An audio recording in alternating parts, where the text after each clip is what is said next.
The Art of War. By Audiobook Library.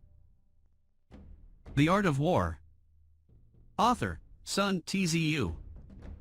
Chapter 1. Laying Plans. Sun Tzu said, "The art of war is of vital importance to the state.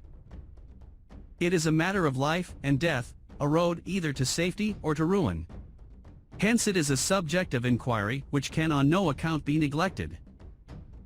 The art of war, then, is governed by 5 constant factors, to be taken into account in one's deliberations, when seeking to determine the conditions obtaining in the field. These are, 1. The moral law, 2. Heaven, 3. Earth, 4. The commander, 5. Method and discipline.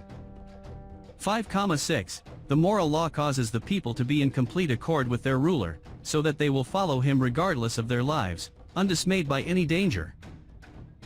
Heaven signifies night and day, cold and heat, times and seasons. Earth comprises distances, great and small, danger and security, open ground and narrow passes, the chances of life and death. The commander stands for the virtues of wisdom, sincerity, benevolence, courage, and strictness. By method and discipline are to be understood the marshalling of the army in its proper subdivisions, the graduations of rank among the officers, the maintenance of roads by which supplies may reach the army, and the control of military expenditure. These 5 heads should be familiar to every general. He who knows them will be victorious, he who knows them not will fail. Therefore, in your deliberations, when seeking to determine the military conditions, let them be made the basis of a comparison, in this wise. 1. Which of the 2 sovereigns is imbued with the moral law? 2. Which of the 2 generals has most ability? 3. With whom lie the advantages derived from heaven and earth? 4. On which side is discipline most rigorously enforced? 5. Which army is stronger? 6. On which side are officers and men more highly trained? 7. In which army is there the greater constancy both in reward and punishment? By means of these 7 considerations I can forecast victory or defeat. The general that hearkens to my counsel and acts upon it, will conquer. Let such a one be retained in command. The general that hearkens not to my counsel nor acts upon it, will suffer defeat. Let such a one be dismissed. While heeding the profit of my counsel, avail yourself also of any helpful circumstances over and beyond the ordinary rules. According as circumstances are favorable, one should modify one's plans. All warfare is based on deception. Hence, when able to attack, we must seem unable. When using our forces, we must seem inactive. When we are near, we must make the enemy believe we are far away. When far away, we must make him believe we are near. Hold out baits to entice the enemy. Feign disorder and crush him. If he is secure at all points, be prepared for him. If he is in superior strength, evade him. If your opponent is of choleric temper, seek to irritate him. Pretend to be weak, that he may grow arrogant. If he is taking his ease, give him no rest. If his forces are united, separate them. Attack him where he is unprepared, appear where you are not expected. These military devices, leading to victory, must not be divulged beforehand. Now the general who wins a battle makes many calculations in his temple ere the battle is fought. The general who loses a battle makes but few calculations beforehand. Thus, do many calculations lead to victory, and few calculations to defeat. How much more no calculation at all? It is by attention to this point that I can foresee who is likely to win or lose. Chapter 2. Waging War. Sun Tzu said, "In the operations of war, where there are in the field 1,000 swift chariots, as many heavy chariots, and 100,000 mail-clad soldiers, with provisions enough to carry them 1,000 li, the expenditure at home and at the front, including entertainment of guests, small items such as glue and paint, and some spent on chariots and armor, will reach the total of 1,000 ounces of silver per day. Such is the cost of raising an army of 100,000 men." When you engage in actual fighting, if victory is long in coming, then men's weapons will grow dull and their ardor will be damped. If you lay siege to a town, you will exhaust your strength. Again, if the campaign is protracted, the resources of the state will not be equal to the strain. Now, when your weapons are dulled, your ardor damped, your strength exhausted, and your treasure spent, other chieftains will spring up to take advantage of your extremity. Then no man, however wise, will be able to avert the consequences that must ensue. Thus, though we have heard of stupid haste in war, cleverness has never been seen associated with long delays. There is no instance of a country having benefited from prolonged warfare. It is only one who is thoroughly acquainted with the evils of war that can thoroughly understand the profitable way of carrying it on. The skillful soldier does not raise a second levy, neither are his supply wagons loaded more than twice. Bring war material with you from home, but forage on the enemy. Thus, the army will have food enough for its needs. Poverty of the state exchequer causes an army to be maintained by contributions from a distance. Contributing to maintain an army at a distance causes the people to be impoverished. On the other hand, the proximity of an army causes prices to go up, and high prices cause the people's substance to be drained away. When their substance is drained away, the peasantry will be afflicted by heavy exactions. 13,14 With this loss of substance and exhaustion of strength, the homes of the people will be stripped bare, and 3/10 of their income will be dissipated, while government expenses for broken chariots, worn-out horses, breastplates, and helmets, bows and arrows, spears and shields, protective mantles, draft oxen and heavy wagons, will amount to 4/10 of its total revenue. Hence a wise general makes a point of foraging on the enemy. 1 cartload of the enemy's provisions is equivalent to 20 of one's own, and likewise a single pickle of his provender is equivalent to 20 from one's own store. Now in order to kill the enemy, our men must be roused to anger, that there may be advantage from defeating the enemy, they must have their rewards. Therefore in chariot fighting, when 10 or more chariots have been taken, those should be rewarded who took the first. Our own flags should be substituted for those of the enemy, and the chariots mingled and used in conjunction with ours. The captured soldiers should be kindly treated and kept. This is called using the conquered foe to augment one's own strength. In war, then, let your great object be victory, not lengthy campaigns. Thus, it may be known that the leader of armies is the arbiter of the people's fate, the man on whom it depends whether the nation shall be in peace or in peril. Chapter 3. Attack by Stratagem. Sun Tzu said, in the practical art of war, the best thing of all is to take the enemy's country whole and intact, to shatter and destroy it is not so good. So, too, it is better to recapture an army entire than to destroy it, to capture a regiment, a detachment, or a company entire than to destroy them. Hence to fight and conquer in all your battles is not supreme excellence. Supreme excellence consists in breaking the enemy's resistance without fighting. Thus the highest form of generalship is to balk the enemy's plans, the next best is to prevent the junction of the enemy's forces, the next in order is to attack the enemy's army in the field, and the worst policy of all is to besiege walled cities. The rule is, not to besiege walled cities if it can possibly be avoided. The preparation of mantles, movable shelters, and various implements of war will take up 3 whole months, and the piling up of mounds over against the walls will take 3 months more. The general, unable to control his irritation, will launch his mentor the assault like swarming ants, with the result that 1/3 of his men are slain, while the town still remains untaken. Such are the disastrous effects of a siege. Therefore, the skillful leader subdues the enemy's troops without any fighting, he captures their cities without laying siege to them, he overthrows their kingdom without lengthy operations in the field. With his forces intact he will dispute the mastery of the empire, and thus, without losing a man, his triumph will be complete. This is the method of attacking by stratagem.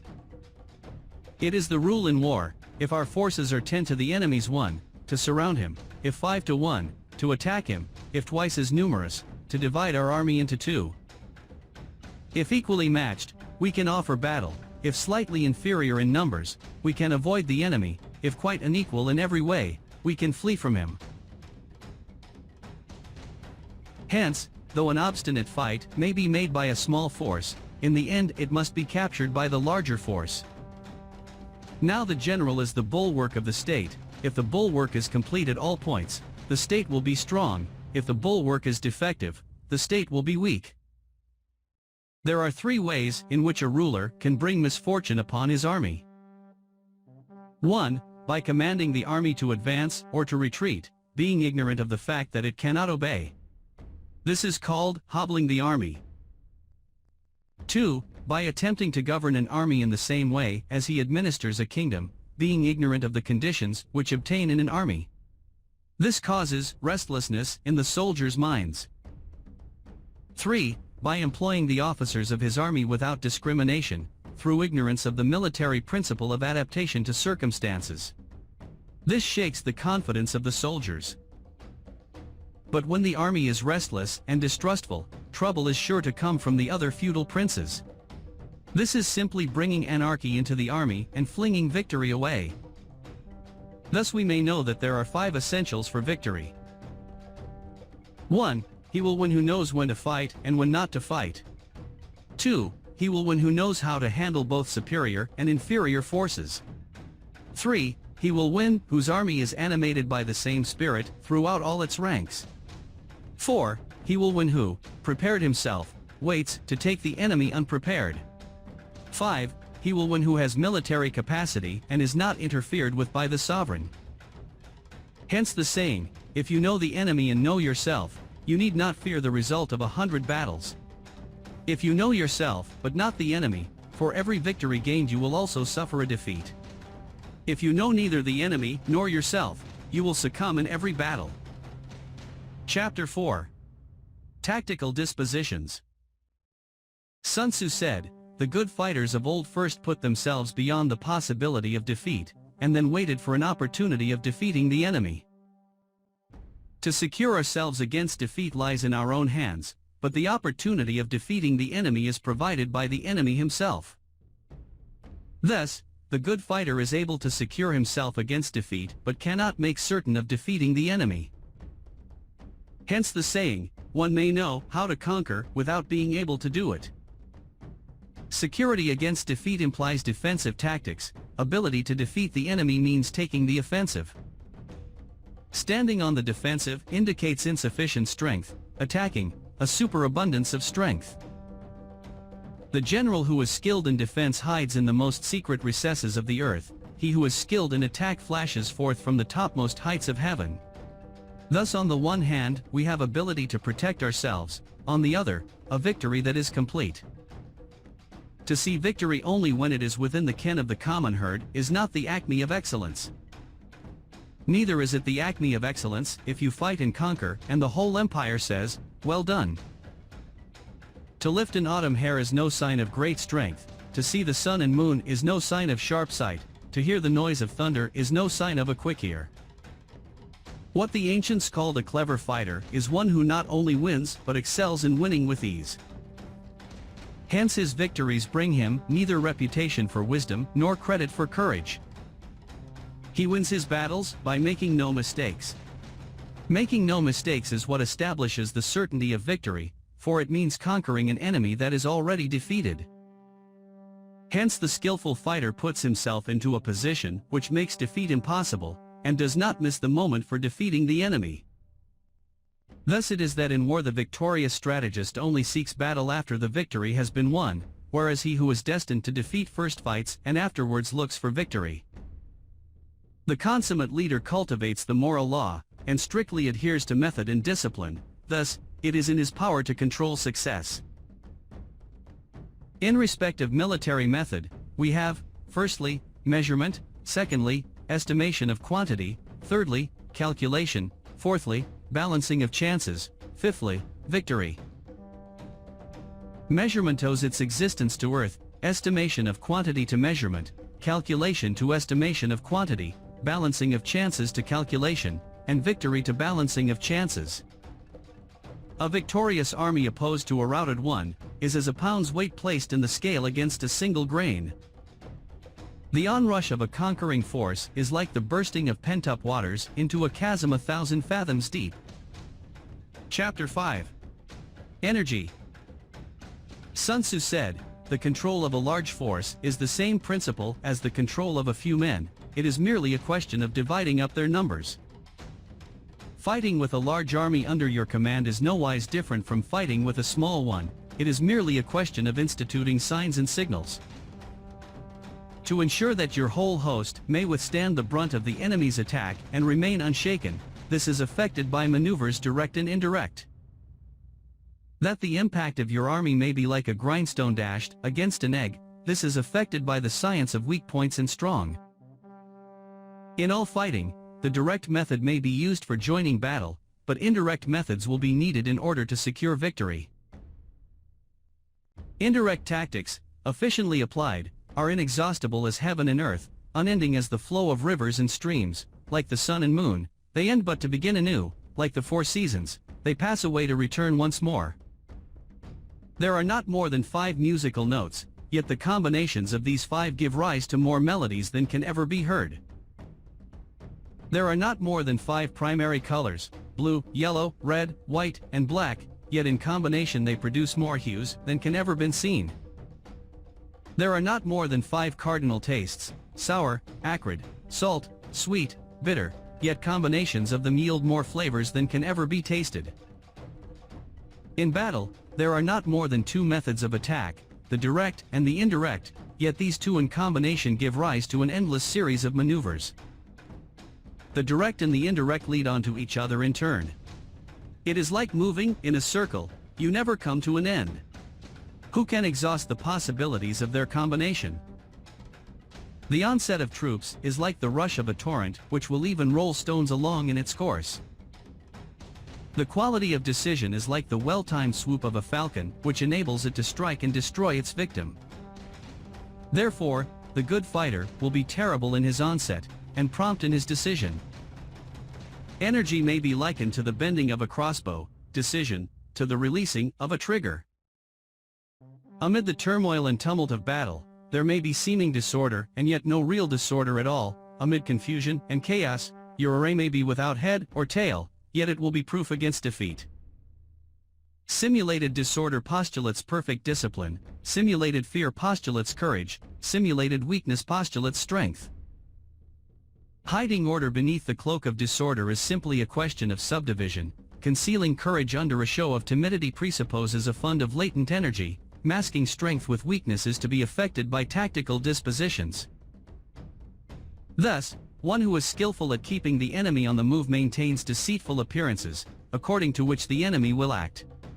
He sacrifices something, that the enemy may snatch at it. By holding out baits, he keeps him on the march, then with a body of picked men he lies in wait for him. The clever combatant looks to the effect of combined energy and does not require too much from individuals. Hence his ability to pick out the right men and utilize combined energy. When he utilizes combined energy, his fighting men become as it were like unto rolling logs or stones. For it is the nature of a log or stone to remain motionless on level ground, and to move when on a slope, if four-cornered, to come to a standstill, but if round-shaped, to go rolling down.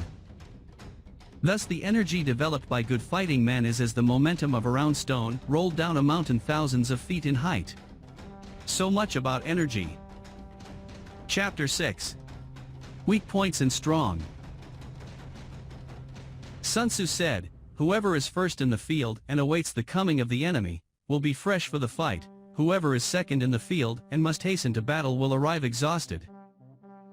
Therefore, the clever combatant imposes his will on the enemy, but does not allow the enemy's will to be imposed on him. By holding out advantages to him, he can cause the enemy to approach of his own accord, or, by inflicting damage, he can make it impossible for the enemy to draw near. If the enemy is taking his ease, he can harass him. If well supplied with food, he can starve him out. If quietly encamped, he can force him to move. Appear at points which the enemy must hasten to defend. March swiftly to places where you are not expected. An army may march great distances without distress, if it marches through country where the enemy is not. You can be sure of succeeding in your attacks if you only attack places which are undefended. You can ensure the safety of your defense if you only hold positions that cannot be attacked. Hence that general is skillful in attack whose opponent does not know what to defend, and he is skillful in defense whose opponent does not know what to attack. Oh, divine art of subtlety and secrecy! Through you we learn to be invisible, through you inaudible, and hence we can hold the enemy's fate in our hands. You may advance and be absolutely irresistible. If you make for the enemy's weak points, you may retire and be safe from pursuit if your movements are more rapid than those of the enemy. If we wish to fight, the enemy can be forced to an engagement even though he be sheltered behind a high rampart in a deep ditch. All we need do is attack some other place that he will be obliged to relieve. If we do not wish to fight, we can prevent the enemy from engaging us even though the lines of our encampment be merely traced out on the ground. All we need do is to throw something odd and unaccountable in his way. By discovering the enemy's dispositions and remaining invisible ourselves, we can keep our forces concentrated, while the enemy's must be divided. We can form a single united body, while the enemy must split up into fractions. Hence there will be a whole pitted against separate parts of a whole, which means that we shall be many to the enemy's few. And if we are able thus to attack an inferior force with a superior one, our opponents will be in dire straits. The spot where we intend to fight must not be made known, for then the enemy will have to prepare against a possible attack at several different points, and his forces being thus distributed in many directions, the numbers we shall have to face at any given point will be proportionately few. For should the enemy strengthen his van, he will weaken his rear; should he strengthen his rear, he will weaken his van; should he strengthen his left, he will weaken his right; should he strengthen his right, he will weaken his left. If he sends reinforcements everywhere, he will everywhere be weak. Numerical weakness comes from having to prepare against possible attacks, numerical strength, from compelling our adversary to make these preparations against us. Knowing the place and the time of the coming battle, we may concentrate from the greatest distances in order to fight. But if neither time nor place be known, then the left wing will be impotent to succor the right equally impotent to succor the left, the van unable to relieve the rear, or the rear to support the van. How much more so if the furthest portions of the army are anything under 100 li apart, and even the nearest are separated by several li. Though according to my estimate, the soldiers of you exceed our own in number, that shall advantage them nothing in the matter of victory. I say then, that victory can be achieved. Though the enemy be stronger in numbers, we may prevent him from fighting. Scheme so as to discover his plans and the likelihood of their success. Rouse him and learn the principle of his activity or inactivity. Force him to reveal himself, so as to find out his vulnerable spots. Carefully compare the opposing army with your own, so that you may know where strength is superabundant and where it is deficient. In making tactical dispositions, the highest pitch you can attain is to conceal them. Conceal your dispositions, and you will be safe from the prying of the subtlest spies, from the machinations of the wisest brains. How victory may be produced for them out of the enemy's own tactics, that is what the multitude cannot comprehend. All men can see the tactics whereby I conquer, but what none can see is the strategy out of which victory is evolved.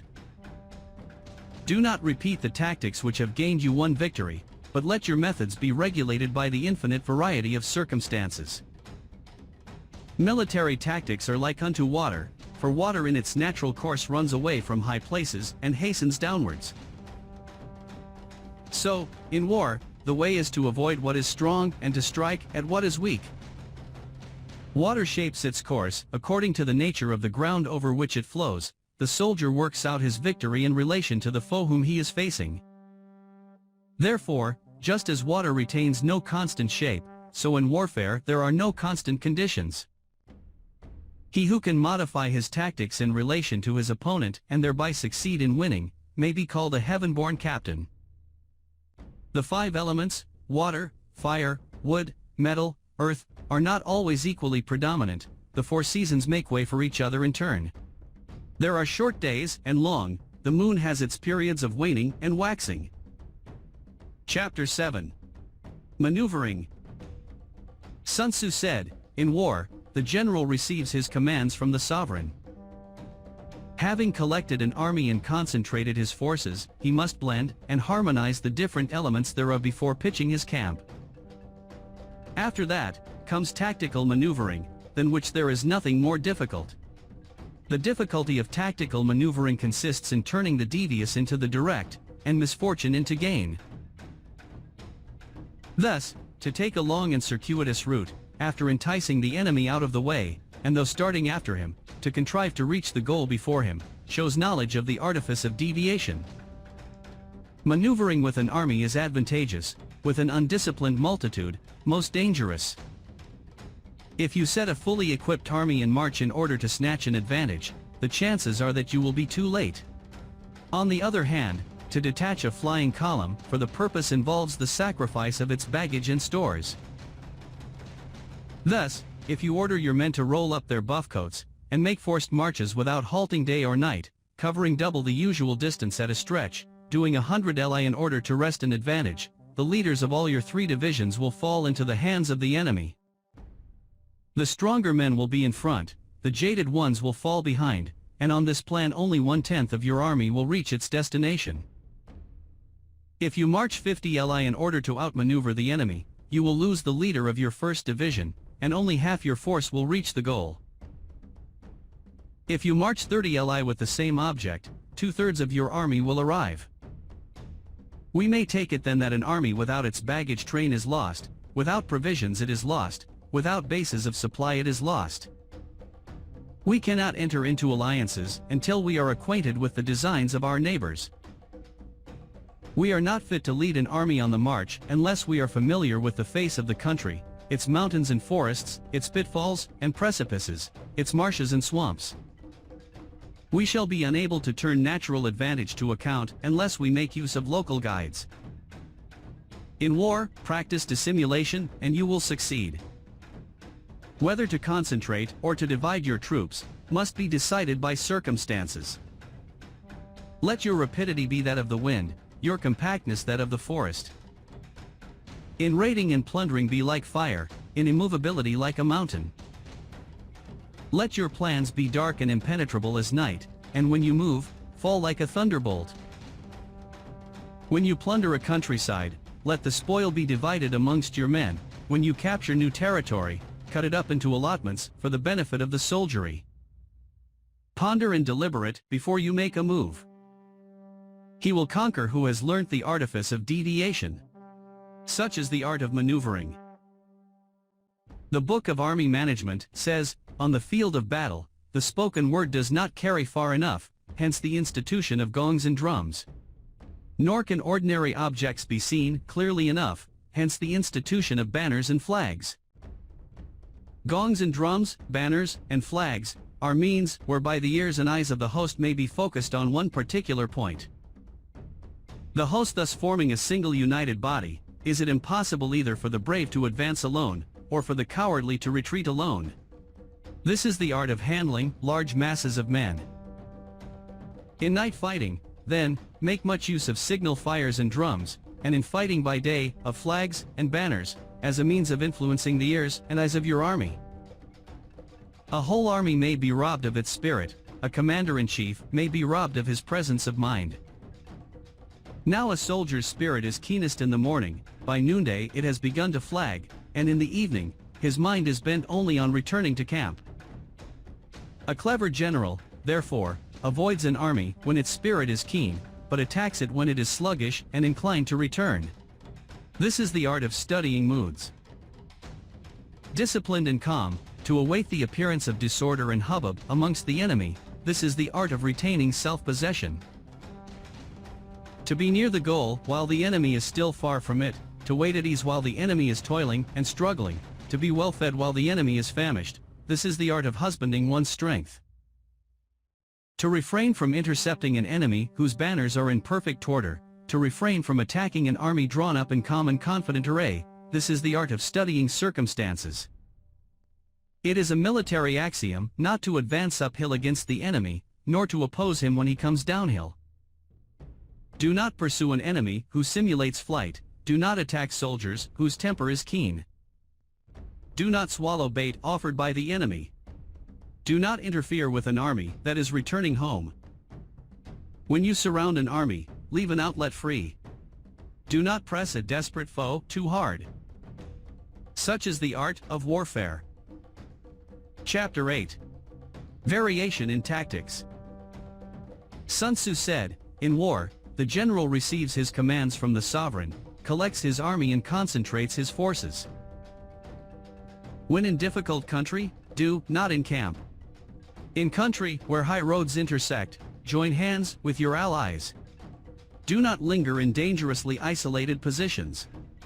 In hemmed-in situations, you must resort to stratagem. In desperate position, you must fight. There are roads which must not be followed, armies which must be not attacked, towns which must not be besieged, positions which must not be contested, commands of the sovereign which must not be obeyed." The general who thoroughly understands the advantages that accompany variation of tactics knows how to handle his troops. The general who does not understand these may be well acquainted with the configuration of the country, yet he will not be able to turn his knowledge to practical account. So, the student of war who is unversed in the art of war of varying his plans, even though he be acquainted with the 5 advantages, will fail to make the best use of his men. Hence in the wise leader's plans, considerations of advantage and of disadvantage will be blended together. If our expectation of advantage be tempered in this way, we may succeed in accomplishing the essential part of our schemes. If, on the other hand, during difficulties we are always ready to seize an advantage, we may extricate ourselves from misfortune. Reduce the hostile chiefs by inflicting damage on them, and make trouble for them and keep them constantly engaged, hold out specious allurements, and make them rush to any given point. The art of war teaches us to rely not on the likelihood of the enemy's not coming, but on our own readiness to receive him, not on the chance of his not attacking, but rather on the fact that we have made our position unassailable. There are 5 dangerous faults which may affect a general. 1. Recklessness, which leads to destruction.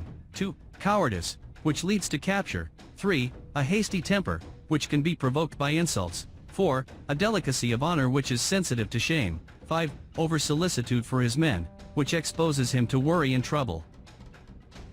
These are the 5 besetting sins of a general, ruinous to the conduct of war. When an army is overthrown and its leader slain, the cause will surely be found among these 5 dangerous faults.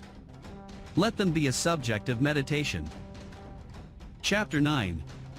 The Army on the March. Sun Tzu said, "We come now to the question of encamping the army and observing signs of the enemy.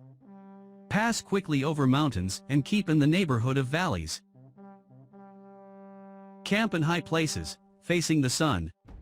Do not climb heights in order to fight." So much for mountain warfare. After crossing a river, you should get far away from it. When an invading force crosses a river in its onward march, do not advance to meet it in midstream. It will be best to let half the army get across, and then deliver your attack. If you are anxious to fight, you should not go to meet the invader near a river which he has to cross. Moor your craft higher up than the enemy and facing the sun. Do not move upstream to meet the enemy. So much for river warfare. In crossing salt marshes, your sole concern should be to get over them quickly, without any delay. If forced to fight in a salt marsh, you should have water and grass near you, and get your back to a clump of trees. So much for operations in salt marshes. In dry, level country, take up an easily accessible position with rising ground to your right and on your rear, so that the danger may be in front, and safety lie behind. So much for campaigning in flat country. These are the 4 useful branches of military knowledge which enabled the Yellow Emperor to vanquish 4 several sovereigns. All armies prefer high ground to low, and sunny places to dark. If you are careful of your men, and camp on hard ground, the army will be free from disease of every kind, and this will spell victory. When you come to a hill or a bank, occupy the sunny side, with the slope on your right rear. Thus, you will at once act for the benefit of your soldiers and utilize the natural advantages of the ground. When, in consequence of heavy rains up country, a river which you wish to ford is swollen and flecked with foam, you must wait until it subsides. Country in which there are precipitous cliffs with torrents running between, deep natural hollows, confined places, tangled thickets, quagmires and crevasses, should be left with all possible speed and not approached. While we keep away from such places, we should get the enemy to approach them. While we face them, we should let the enemy have them on his rear. If in the neighborhood of your camp there should be any hilly country, ponds surrounded by aquatic grass, hollow basins filled with reeds, or woods with thick undergrowth, they must be carefully routed out and searched, for these are places where men in ambush or insidious spies are likely to be lurking. When the enemy is close at hand and remains quiet, he is relying on the natural strength of his position. When he keeps aloof and tries to provoke a battle, he is anxious for the other side to advance. If his place of encampment is easy of access, he is tendering a bait. Movement amongst the trees of a forest shows that the enemy is advancing. The appearance of a number of screens in the midst of thick grass means that the enemy wants to make us suspicious. The rising of birds in their flight is the sign of an ambuscade. Startled beasts indicate that a sudden attack is coming. When there is dust rising in a high column, it is the sign of chariots advancing. When the dust is low, but spread over a wide area, it betokens the approach of infantry. When it branches out in different directions, it shows that parties have been sent to collect firewood. A few clouds of dust moving to and fro signify that the army is encamping. Humble words and increased preparations are signs that the enemy is about to advance. Violent language and driving forward as if to the attack are signs that he will retreat. When the light chariots come out first and take up a position on the wings, it is a sign that the enemy is forming for battle. Peace proposals unaccompanied by a sworn covenant indicate a plot. When there is much running about and the soldiers fall into rank, it means that the critical moment has come. When some are seen advancing and some retreating, it is a lure. When the soldiers stand leaning on their spears, they are faint from want of food. If those who are sent to draw water begin by drinking themselves, the army is suffering from thirst. If the enemy sees an advantage to be gained and makes no effort to secure it, the soldiers are exhausted. If birds gather on any spot, it is unoccupied. Clamor by night betokens nervousness. If there is disturbance in the camp, the general's authority is weak. If the banners and flags are shifted about, sedition is afoot. If the officers are angry, it means that the men are weary. When an army feeds its horses with grain and kills its cattle for food, and when the men do not hang their cooking pots over the campfires, showing that they will not return to their tents, you may know that they are determined to fight to the death. The sight of men whispering together in small knots or speaking in subdued tones points to disaffection amongst the rank and file. Too frequent rewards signify that the enemy is at the end of his resources. Too many punishments betray a condition of dire distress. To begin by bluster, but afterwards to take fright at the enemy's numbers, shows a supreme lack of intelligence. When envoys are sent with compliments in their mouths, it is a sign that the enemy wishes for a truce. If the enemy's troops march up angrily and remain facing ours for a long time without either joining battle or taking themselves off again, the situation is one that demands great vigilance and circumspection. If our troops are no more in number than the enemy, that is amply sufficient. It only means that no direct attack can be made. What we can do is simply to concentrate all our available strength, keep a close watch on the enemy, and obtain reinforcements. He who exercises no forethought but makes light of his opponents is sure to be captured by them. If soldiers are punished before they have grown attached to you, they will not prove submissive, and, unless submissive, then will be practically useless. If, when the soldiers have become attached to you, punishments are not enforced, they will still be useless. Therefore, soldiers must be treated in the first instance with humanity, but kept under control by means of iron discipline. This is a certain road to victory. If in training soldiers, commands are habitually enforced, the army will be well disciplined. If not, its discipline will be bad. If a general shows confidence in his men but always insists on his orders being obeyed, the gain will be mutual. Chapter 10. Terrain. Sun Tzu said, "We may distinguish 6 kinds of terrain, to wit, 1. Accessible ground, 2. Entangling ground, 3. Temporizing ground, 4. Narrow passes, 5. Precipitous heights, 6. Positions at a great distance from the enemy." Ground which can be freely traversed by both sides is called accessible. With regard to ground of this nature, be before the enemy in occupying the raised and sunny spots, and carefully guard your line of supplies. Then you will be able to fight with advantage. Ground which can be abandoned but is hard to reoccupy is called entangling. From a position of this sort, if the enemy is unprepared, you may sally forth and defeat him. But if the enemy is prepared for your coming, and you fail to defeat him, then, return being impossible, disaster will ensue. When the position is such that neither side will gain by making the first move, it is called temporizing ground. In a position of this sort, even though the enemy should offer us an attractive bait, it will be advisable not to stir forth, but rather to retreat, thus enticing the enemy in his turn. Then, when part of his army has come out, we may deliver our attack with advantage. With regard to narrow passes, if you can occupy them first, let them be strongly garrisoned and await the advent of the enemy. Should the army forestall you in occupying a pass, do not go after him if the pass is fully garrisoned, but only if it is weakly garrisoned. With regard to precipitous heights, if you are beforehand with your adversary, you should occupy the raised and sunny spots, and there wait for him to come up. If the enemy has occupied them before you, do not follow him, but retreat and try to entice him away. If you are situated at a great distance from the enemy, and the strength of the two armies is equal, it is not easy to provoke a battle, and fighting will be to your disadvantage. These 6 are the principles connected with earth. The general who has attained a responsible post must be careful to study them. Now an army is exposed to 6 several calamities, not arising from natural causes, but from faults for which the general is responsible. These are 1. Flight, 2. Insubordination, 3. Collapse, 4. Ruin, 5. Disorganization, 6. Rout. Other conditions being equal, if one force is hurled against another 10 times its size, the result will be the flight of the former.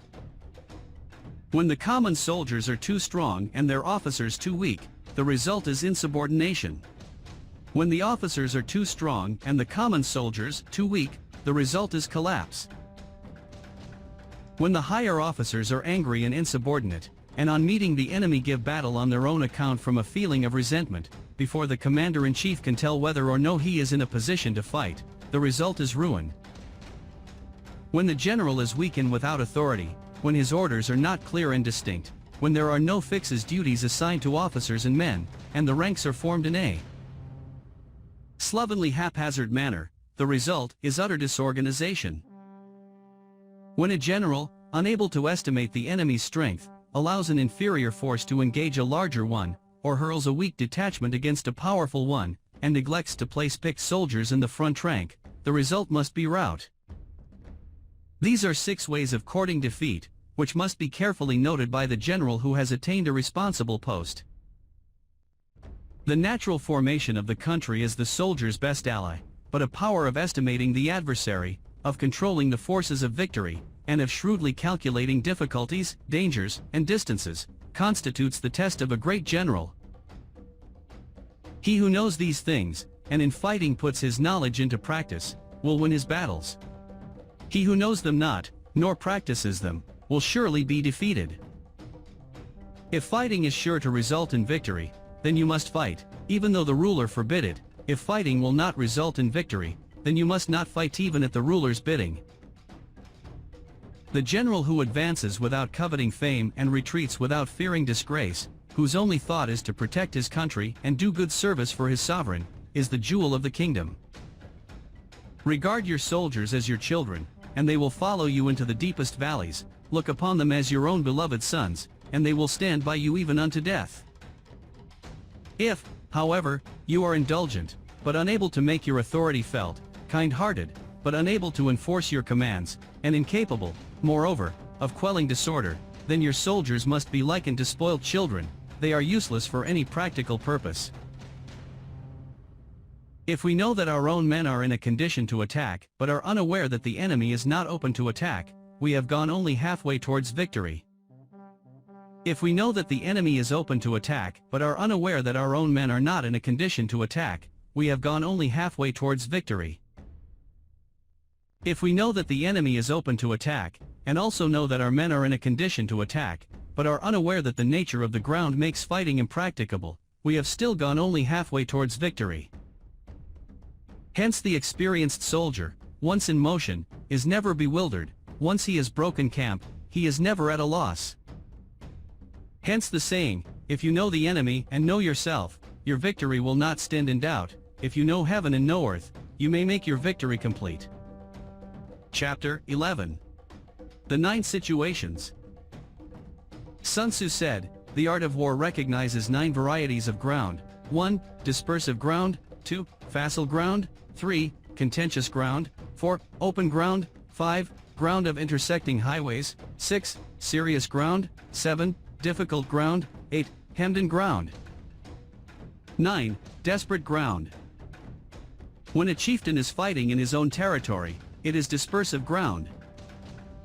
When he has penetrated into hostile territory, but to no great distance, it is facile ground. Ground the possession of which imports great advantage to either side, is contentious ground. Ground on which each side has liberty of movement is open ground. Ground which forms the key to 3 contiguous states, so that the who occupies it first has most of the empire at his command, is a ground of intersecting highways. When an army has penetrated into the heart of a hostile country, leaving a number of fortified cities in its rear, it is serious ground. Mountain forests, rugged steeps, marshes and fens, all country that is hard to traverse, this is difficult ground. Ground which is reached through narrow gorges, and from which we can only retire by tortuous paths, so that a small number of the enemy would suffice to crush a large body of our men, this is hemmed-in ground. Ground on which we can only be saved from destruction by fighting without delay, is desperate ground. On dispersive ground, therefore, fight not. On facile ground, halt not. On contentious ground, attack not. On open ground, do not try to block the enemy's way. On the ground of intersecting highways, join hands with your allies. On serious ground, gather in plunder. In difficult ground, keep steadily on the march. On hemmed-in ground, resort to stratagem. On desperate ground, fight. Those who were called skillful leaders of old knew how to drive a wedge between the enemy's front and rear, to prevent cooperation between his large and small divisions, to hinder the good troops from rescuing the bad, the officers from rallying their men. When the enemy's men were united, they managed to keep them in disorder. When it was to their advantage, they made a forward move, when otherwise, they stopped still. If asked how to cope with a great host of the enemy in orderly array and on the point of marching to the attack, I should say, begin by seizing something which your opponent holds dear, then he will be amenable to your will. Rapidity is the essence of war, take advantage of the enemy's unreadiness, make your way by unexpected routes, and attack unguarded spots. The following are the principles to be observed by an invading force: the further you penetrate into a country, the greater will be the solidarity of your troops, and thus the defenders will not prevail against you. Make forays in fertile country in order to supply your army with food. Carefully study the well-being of your men, and do not overtax them. Concentrate your energy and hoard your strength. Keep your army continually on the move and devise unfathomable plans. Throw your soldiers into positions whence there is no escape, and they will prefer death to flight. If they will face death, there is nothing they may not achieve. Officers and men alike will put forth their uttermost strength. Soldiers when in desperate straits lose the sense of fear. If there is no place of refuge, they will stand firm. If they are in hostile country, they will show a stubborn front. If there is no help for it, they will fight hard. Thus, without waiting to be marshaled, the soldiers will be constantly on the qui vive. Without waiting to be asked, they will do your will. Without restrictions, they will be faithful. Without giving orders, they can be trusted. Prohibit the taking of omens, and do away with superstitious doubts. Then, until death itself comes, no calamity need be feared. If our soldiers are not overburdened with money, it is not because they have a distaste for riches. If their lives are not unduly long, it is not because they are disinclined to longevity. On the day they are ordered out to battle, your soldiers may weep, those sitting up bedewing their garments, and those lying down letting the tears run down their cheeks. But let them once be brought to bay, and they will display the courage of a Chu or a Kwai. The skillful tactician may be likened to the Shuaijan. Now the Shuaijan is a snake that is found in the Qing Mountains. Strike at its head, and you will be attacked by its tail. Strike at its tail, and you will be attacked by its head. Strike at its middle, and you will be attacked by head and tail both. Asked if an army can be made to imitate the Shuaijan, I should answer, yes. For the men of Wu and the men of Yu are enemies, yet if they are crossing a river in the same boat and are caught by a storm, they will come to each other's assistance just as the left hand helps the right. Hence it is not enough to put one's trust in the tethering of horses, and the burying of chariot wheels in the ground. The principle on which to manage an army is to set up one standard of courage which all must reach. How to make the best of both strong and weak, that is a question involving the proper use of ground. Thus, the skillful general conducts his army just as though he were leading a single man, willy-nilly, by the hand. It is the business of a general to be quiet and thus ensure secrecy, upright and just, and thus maintain order. He must be able to mystify his officers and men by false reports and appearances, and thus keep them in total ignorance. By altering his arrangements and changing his plans, he keeps the enemy without definite knowledge. By shifting his camp and taking circuitous routes, he prevents the enemy from anticipating his purpose. At the critical moment, the leader of an army acts like one who has climbed up a height and then kicks away the ladder behind him. He carries his men deep into hostile territory before he shows his hand. He burns his boats and breaks his cooking pots. Like a shepherd driving a flock of sheep, he drives his men this way and that, and nothing knows whither he is going. To muster his host and bring it into danger, this may be termed the business of the general. The different measures suited to the 9 varieties of ground, the expediency of aggressive or defensive tactics, and the fundamental laws of human nature, these are things that must most certainly be studied. When invading hostile territory, the general principle is that penetrating deeply brings cohesion, penetrating but a short way means dispersion. When you leave your own country behind, and take your army across neighborhood territory, you find yourself on critical ground. When there are means of communication on all 4 sides, the ground is one of intersecting highways. When you penetrate deeply into a country, it is serious ground. When you penetrate but a little way, it is facile ground. When you have the enemy's strongholds on your rear, and narrow passes in front, it is hemmed-in ground. When there is no place of refuge at all, it is desperate ground. Therefore, on dispersive ground, I would inspire my men with unity of purpose. On facile ground, I would see that there is close connection between all parts of my army. On contentious ground, I would hurry up my rear. On open ground, I would keep a vigilant eye on my defenses. On ground of intersecting highways, I would consolidate my alliances. On serious ground, I would try to ensure a continuous stream of supply. On difficult ground, I would keep pushing on along the road. On hemmed-in ground, I would block any way of retreat. On desperate ground, I would proclaim to my soldiers the hopelessness of saving their lives.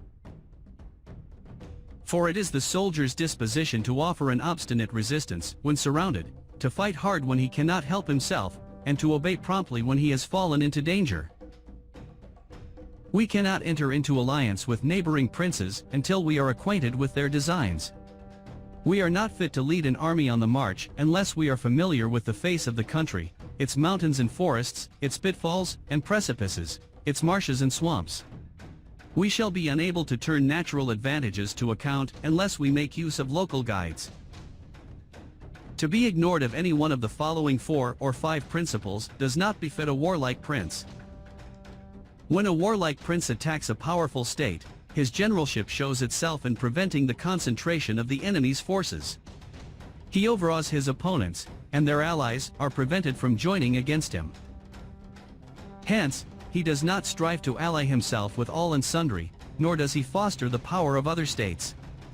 He carries out his own secret designs, keeping his antagonists in awe. Thus he is able to capture their cities and overthrow their kingdoms.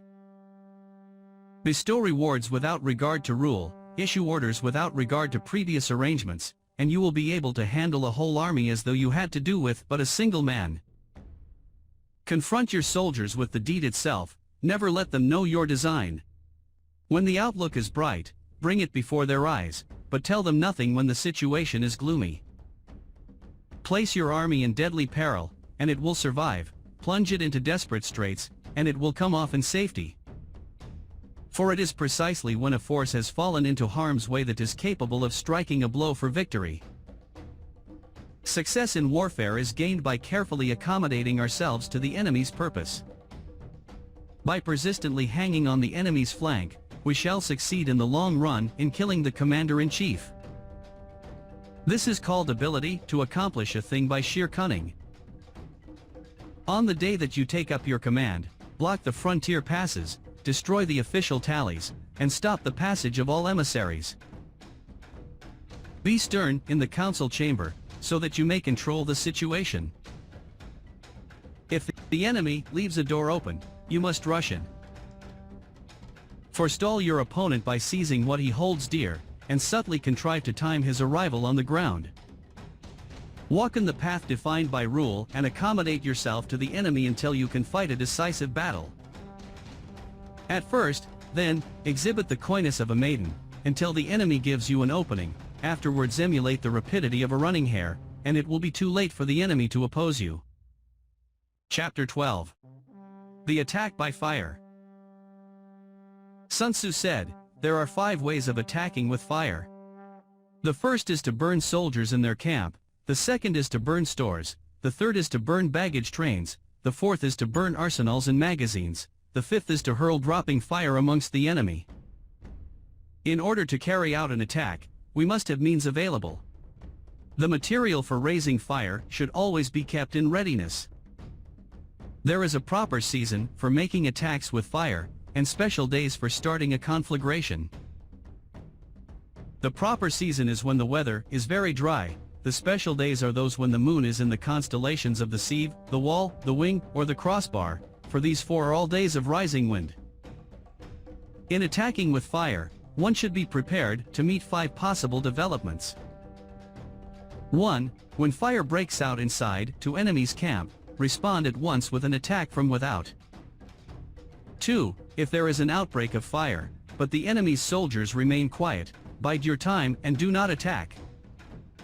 3. When the force of the flames has reached its height, follow it up with an attack, if that is practicable, if not, stay where you are. 4. If it is possible to make an assault with fire from without, do not wait for it to break out within, but deliver your attack at a favorable moment. 5. When you start a fire, be to windward of it. Do not attack from the leeward. A wind that rises in the daytime lasts long, but a night breeze soon falls. In every army, the 5 developments connected with fire must be known, the movements of the stars calculated, and a watch kept for the proper days. Hence those who use fire as an aid to the attack show intelligence, those who use water as an aid to the attack gain an accession of strength. By means of water, an enemy may be intercepted, but not robbed of all his belongings. Unhappy is the fate of one who tries to win his battles and succeed in his attacks without cultivating the spirit of enterprise, for the result is waste of time and general stagnation.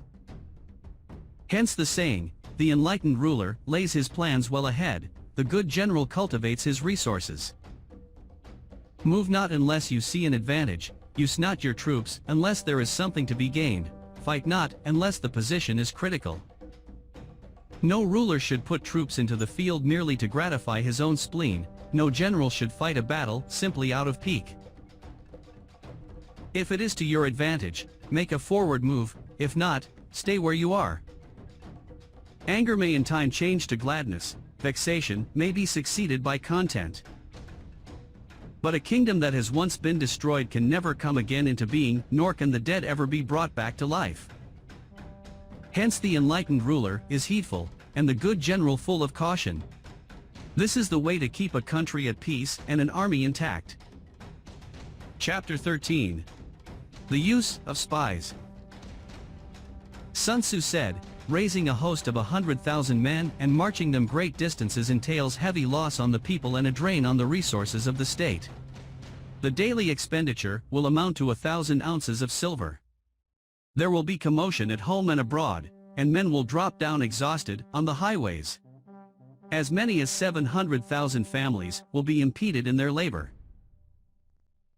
Hostile armies may face each other for years, striving for the victory which is decided in a single day. This being so, to remain in ignorance of the enemy's condition simply because one grudges the outlay of 100 ounces of silver in honors and emoluments, is the height of inhumanity. One who acts thus is no leader of men, no present help to his sovereign, no master of victory. Thus, what enables the wise sovereign and the good general to strike and conquer, and achieve things beyond the reach of ordinary men, is foreknowledge. Now this foreknowledge cannot be elicited from spirits, it cannot be obtained inductively from experience, nor by any deductive calculation. Knowledge of the enemy's dispositions can only be obtained from other men. Hence the use of spies, of whom there are 5 classes: 1. Local spies, 2. Inward spies, 3. Converted spies, 4. Doomed spies, 5. Surviving spies. When these 5 kinds of spy are all at work, none can discover the secret system. This is called divine manipulation of the threads. It is the sovereign's most precious faculty. Having local spies means employing the services of the inhabitants of a district. Having inward spies, making use of officials of the enemy. Having converted spies, getting hold of the enemy's spies and using them for our own purposes. Having doomed spies, doing certain things openly for purposes of deception, and allowing our spies to know of them and report them to the enemy. Surviving spies, finally, are those who bring back news from the enemy's camp. Hence it is that which none in the whole army are more intimate relations to be maintained than with spies. None should be more liberally rewarded. In no other business should greater secrecy be preserved. Spies cannot be usefully employed without a certain intuitive sagacity. They cannot be properly managed without benevolence and straightforwardness. Without subtle ingenuity of mind, one cannot make certain of the truth of their reports. Be subtle. Be subtle. And use your spies for every kind of business.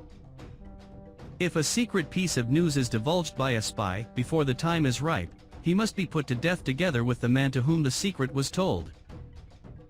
Whether the object be to crush an army, to storm a city, or to assassinate an individual, it is always necessary to begin by finding out the names of the attendants, the aides-de-camp, and doorkeepers and sentries of the general in command. Our spies must be commissioned to ascertain these. The enemy's spies who have come to spy on us must be sought out, tempted with bribes, led away and comfortably housed. Thus, they will become converted spies and available for our service. It is through the information brought by the converted spy that we are able to acquire and employ local and inward spies. It is owing to his information, again, that we can cause the doomed spy to carry false tidings to the enemy. Lastly, it is by his information that the surviving spy can be used on appointed occasions. The end and aim of spying in all its 5 varieties is knowledge of the enemy, and this knowledge can only be derived, in the first instance, from the converted spy. Hence it is essential that the converted spy be treated with the utmost liberality. Of old, the rise of the Yin dynasty was because Aichi who had served under the Xia. Likewise, the rise of the Zhou dynasty was due to Luya who had served under the Yin. Hence it is only the enlightened ruler and the wise general who will use the highest intelligence of the army for purposes of spying, and thereby they achieve great results. Spies are a most important element in water, because on them depends an army's ability to move. The end.